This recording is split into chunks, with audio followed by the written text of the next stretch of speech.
Some of my favorite conversations have happened over the rims of mugs. I'm Denise Harper, co-host of The Bridge Morning Show with Denise and Chris, and program director for The Bridge. There's something special about sitting across the table from a friend, whether we've known them forever or for just a minute, with a good cup of coffee and an open heart. I hope today's conversation will inspire and encourage you.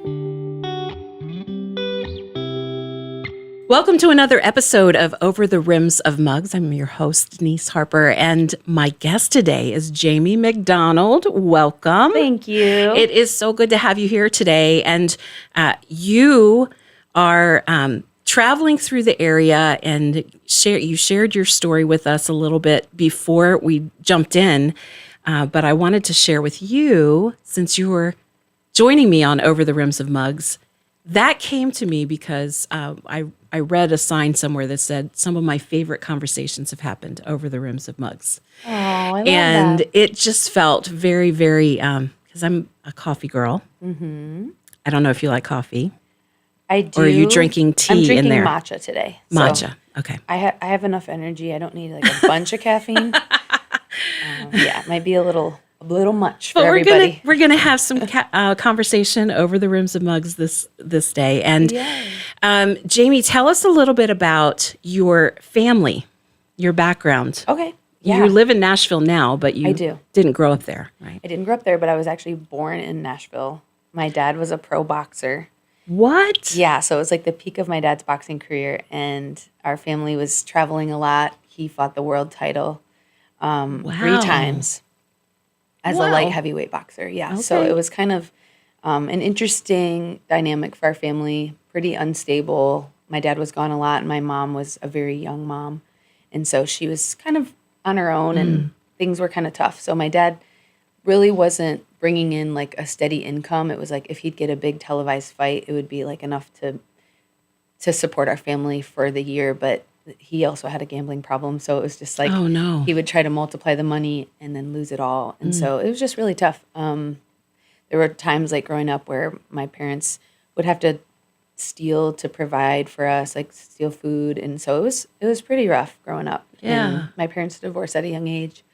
And I kind of grew up being raised by babysitters mostly. And so just kind of feeling just kind of invisible, and not really knowing who I am. So I had a lot of issues as a kid with anger, insecurity, kind of got into some just like in the wrong crowd and ended up leading to me dropping out of high school. So I had a very strong testimony of kind of how God saved me out of all of that. But wow, that's incredible. What was an outlet for you when those things were really hard? I mean, those are a lot of hard things that you had to deal with early on. Yeah, music was huge for me. Before my dad left, he was really into music. So he would sing at the top of his lungs in the car. Anytime we were in the car with him, it's like nobody can talk to each other because the music's too loud and the windows are down, and my dad's belting like Christian songs from the 80s. So I think that got me like really loving Petra? Yeah. Oh, absolutely. I'm so glad you said that, because every time I say Petra, it's like crickets. I'm like, come on, we got to know Petra. But so I think that kind of instilled like a love for music in me, and I'm kind of realizing that now when I look back, because there's just a lot of things from my past that I haven't worked through, and I'm working through like now as an adult, where it's like, oh, that was actually a good memory, and it was kind of overshadowed by bad. But there was a lot of beautiful times. My dad loved to write songs too, and No kidding. he couldn't really sing. He thought he could, but so he would, but he'd write these beautiful songs about Jesus and sing them to us. And sometimes when he was out traveling for boxing, he would send us little cassette tapes of him singing or praying for us in the mail, and we could listen to him at night. So yeah, there's just like a lot of little moments where I think those were seeds of faith too, because after my parents split up, there wasn't really like a lot of faith in our household. So, but I just had like this seed, like God's real, God loves me. I got invited to church camp at 12 years old and gave my life to Jesus, and just kind of really felt loved for the first time, and understood by adults, and kind of didn't feel invisible anymore. They're like, we see you, God sees you, he loves you. There was so much singing at camp. And so it was just a time where I thought, okay, I want to sing, and singing is good. And Yeah. Did that spark a search for a church? Like, did you go to church Yeah, through your teen years? I joined a youth group right after camp, and I was kind of more known in school as like a troublemaker, and so I didn't do well in my classes, and my even the youth pastors and stuff just kind of knew. We lived in a pretty small town, and so it's like Jamie's trouble, and so Oh. and it was just I guess like a more of a reputation thing. You know, people knew I wasn't doing well in school, and so I was rough around the edges. I didn't feel like I had a lot of support, but I kind of caved into peer pressure pretty quickly after camp. So that's around the age like 13, 14 when all of that stuff kind of kicks in. Kids are starting to do drugs and experiment with smoking, and so I got into that, and then kind of led to, like I said, dropping out of high school, and then I spent a number of years just like on my own. I was kicked out of my parents' house around 16, and then just really spent about 5 years doing drugs, drinking, like being just lost. Trying to and survive. Trying to survive, being taken in by, families, drug dealers, whoever would take me in. And those are some of my hardest, darkest years for sure. But I definitely remembered like the songs from camp, and God really just planted those seeds in my heart. So whenever I would get like really low, I feel like I could hear the Holy Spirit saying like, "This isn't the end of your life." And I'd look around. Some of my friends overdosed. I had a couple of friends go to prison, go to jail, and I just was like, God, if you have a plan for my life, like, could you get me out of this? Because I did hear Him say like, "This isn't the end of your story." And so I'm like, okay, well then what is it? And so I started reading my Bible and just had like a radical encounter with God through the Word. And I was reading the Word, and it was just jumping off the pages, and it was just like the food I needed. I was so hungry, and I had been living in darkness for so long, and so the light was just so extremely bright. And I'd pray things, and I'd write my journal, and God would answer through His Word, and I just like, okay, when you're looking, like God is everywhere. And so I just started running after God after that, and it was just a complete 360. Wow. So it wasn't a person necessarily when you were 21. It was just starting to read the word. Starting to read the Word. I did go to church, and I felt like it was just like a one-time thing, but the pastor like read my mail, as they say. Like I was just like, has he been in my journal? Like, how does he know? And he was one of those pastors that's very like, just very blunt. He's just like, you know what you're doing, and you know what God said. And he's like, quit messing around, and it was just like, okay. Like I needed to hear it like that. I was like, oh boy, I better get myself together, because I was still living with a boyfriend and still participating in that party lifestyle. At the time I had gone to church, and that was just like another awakening moment where I thought, okay, God is speaking directly to me right now, and I have a choice to respond or stay in the life that I'm in, and so.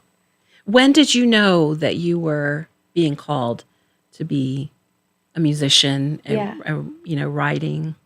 Well, shortly after giving my life to Jesus, I was 21. I got baptized in a tiny little town in a pond in Michigan. It was like October, so it was freezing cold. I just had this powerful experience getting baptized. And right after that, the church I was going to mentioned mission work, and there was 5 women going to Africa, and they're like, anyone's welcome to join us. We're going to go work in this orphanage. So I joined a mission team to Africa immediately, like after giving my life to Jesus. So it was like my first time praying for somebody was like healing the sick. Like it was just very, there's like so much happening there spiritually. And I saw a lot of beautiful miracles and things happening in Africa.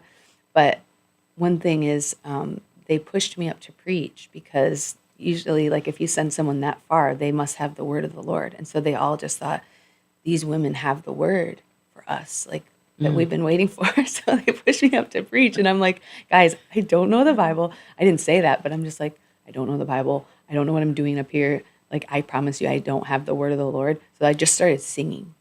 It's like, that's one thing I know I can do. I hadn't sang in years because of just like the brokenness that I had been living in. But I just like, it forced it out of me, because I was like, well, I definitely don't know how to preach. So I started singing this gospel song, and just that something happened. It was like something erupted in me and in the room. And so I was singing a cappella the whole room just started joining in, and it was just like this moment where it was unlocked for me. And even after I got done singing, the bishops ran up to me and they're just like, "There's a calling on your life for music," and I'm just like, okay, And then from then I got home. I was there for a month, so a lot of stories to tell from that trip. But I got home and immediately joined a worship team. My mom actually remarried a worship leader, so there was like so much redemption there. What I didn't mention is her previous husband had the rule no singing in the house. So that's kind of how I was raised. And so for all of that to be reversed, and for her to marry someone who now the music fills the house. And so I got on their worship team with them, and it was just a very full circle, beautiful thing. I see divine reversal. Yes. In your life. Exactly. And that's so beautiful. I love that he takes things that we've experienced and he turns them into something that benefits you. It touches your heart, helps to heal you, but it also helps to bring healing to those who hear it as well. That's a beautiful gift.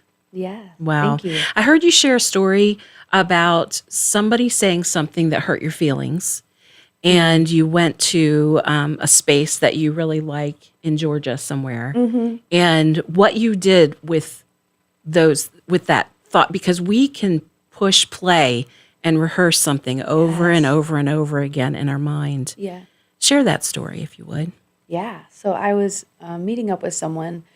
To give a little context, this person, they're a lot older and they just have like, maybe life didn't go the way that they wanted. And so, you know how some people just have that, well, don't get your hopes up. Nothing good's going to happen for you. It was like they were telling me that from their own experience and maybe trying to protect me, but it actually hurt my feelings.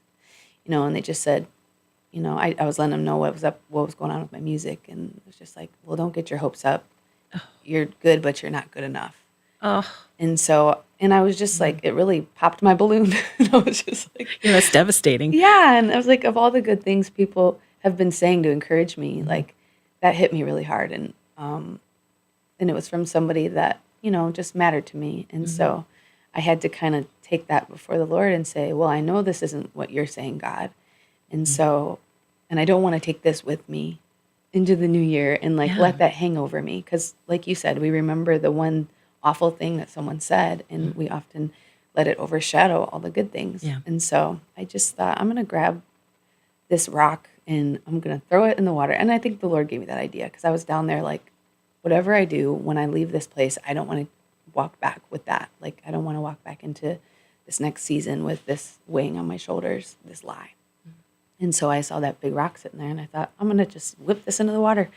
And it felt really good. It just like I watched it go down and I just thought, okay.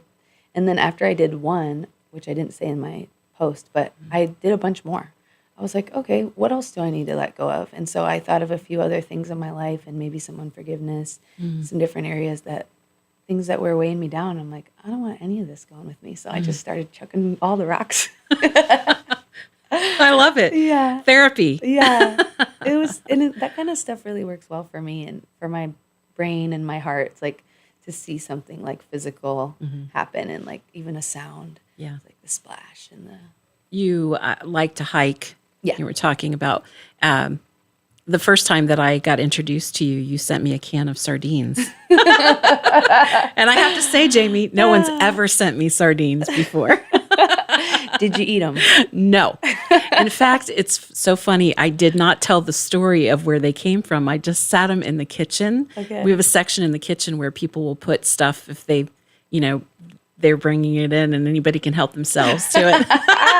I think my sardines ended up in that pile everywhere. It was right around Christmas, and somebody had sent us Harry and David stuff. So there's lots of cookies and chocolates and a can of sardines sitting right there. And they'll probably continue to sit there.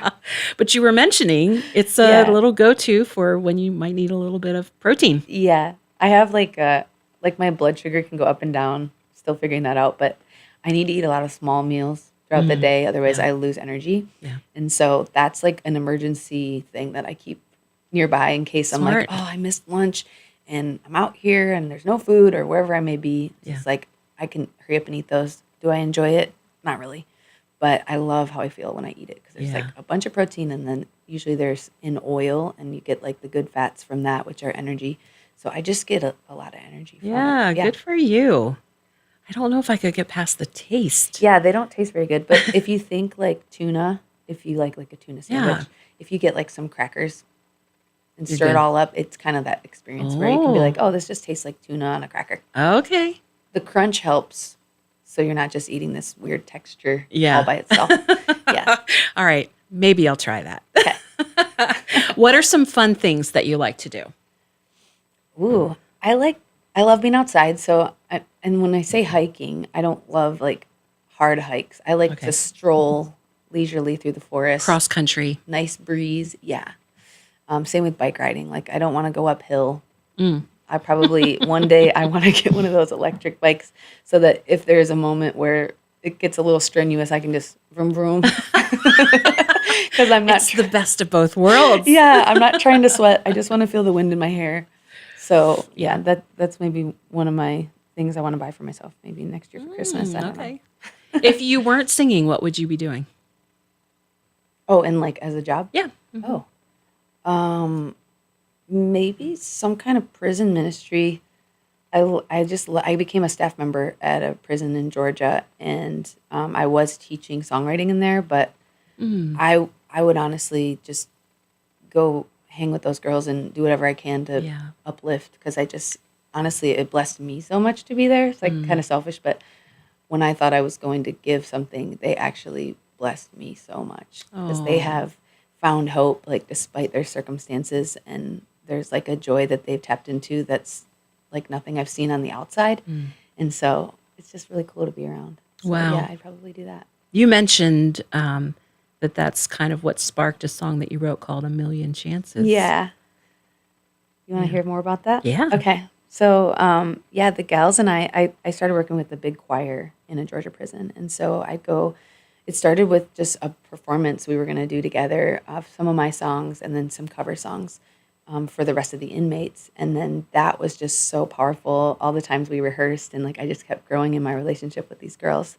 It was around the time that my dad was facing like the last year of his life. And so they were just like all I had for friends. And it was just, they poured into me, and I'd show up every week just a little bit broken. And they'd just say, Jamie, we got you, and God's got you. And so it was just powerful. But I joined staff there after doing that performance because I was just like, well, I can't stop now. Like, I can't just leave and never come back. So I started coming every Monday to teach songwriting, and we started writing songs together. That's so cool. Yeah. One of the last places that you would expect to find love, right? Yeah. To be loved. Yeah. I know.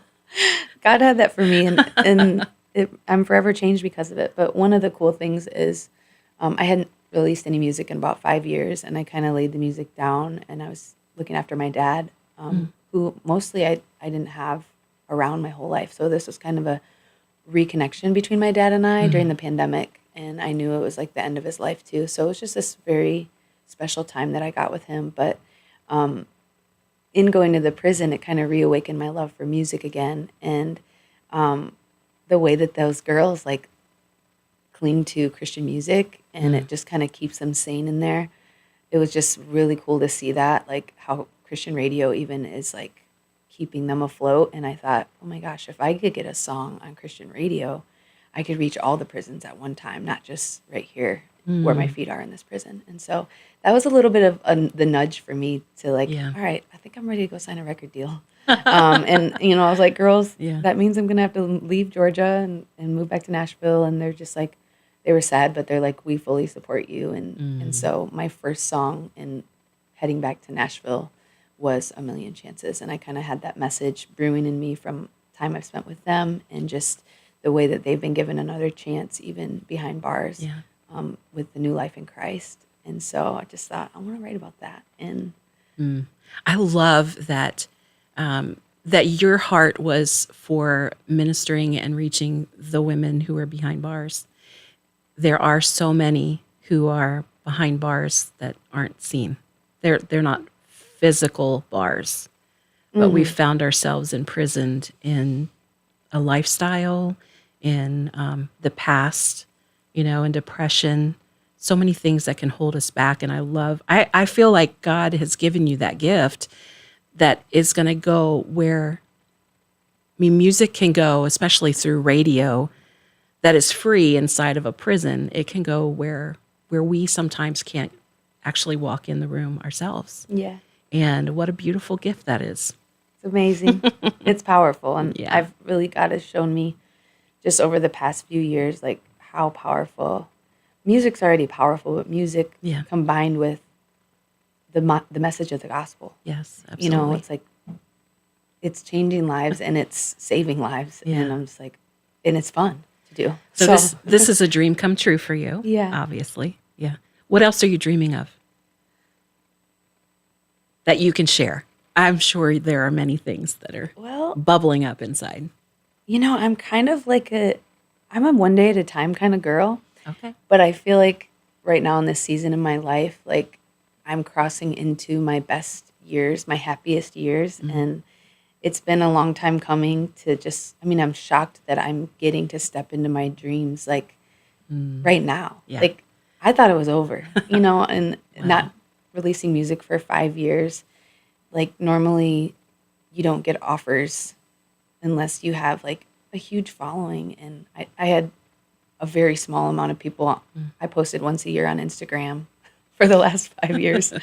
And so for a record label to believe in me, it just had to be God. And so I think I'm dreaming of getting to do what I've always wanted to do without all the weight on me and without all the, I feel like I'm kind of coming out of the cloudy, the dark, cloud of just like a lifetime of my choices or just even other things that have happened to me that, have just made me feel disqualified. And so I'm just looking forward to my best years and getting to make a difference and enjoying life and laughing more. Yeah. Oh, that's a good key. Laughing more. It's good medicine. Yeah. Well, I appreciate you sharing your story today and just want to encourage you to keep at it. The very first thing I noticed when I went to your social media page was you said, "Dream with me." And I don't know if there's a story behind that, but I feel like God is opening these dreams that you've had. Maybe you weren't even willing to speak them out, but He's going to roll those out for you. And just as you're seeing these things that you never thought would happen, I believe there's so much more. And God has given you such a great gift. So I want to encourage you in that. Keep doing it. Keep writing, keep singing, because it is changing lives. We're hearing stories day in and day out of how desperate, your song Desperate, is unlocking prison doors. And so it's very special. And there are people who sing because they can, and there are people who sing because there's a song that's way down deep in your heart, and it's just got to get out. So keep at it. Thank you. Yes, it feels good to let it out. Well, good. Well, I know there's going to be plenty more. We're looking forward to it. You keep dreaming. We'll keep cheering you on. Thank you. And we hope that you'll come back again. I will be back. Thank you so much. Yes, Jamie MacDonald. We were never meant to journey alone. Whether you're having a great day or a hard one, we need each other to celebrate and to stand in the gap. Sharing our stories helps remind us that we're not alone. And when we sit with women who sit at the feet of Jesus, the conversations are different. We walk away feeling inspired, not inferior, because we know this Christian walk is a race, but not a competition. Thank you for listening to this episode of Over the Rims of Mugs. To share a comment, suggest a topic, or ask a question, email us podcast@wearethebridge.org. And please join me for a daily devotion on my blog entitled Treasured Inside. You can find it directly at deniseharper.blog or at wearethebridge.org/devotion. Until our next sip, I'm your host, Denise Harper, encouraging you to catch up with a friend or make a new one and enjoy some good conversation over the rims of mugs.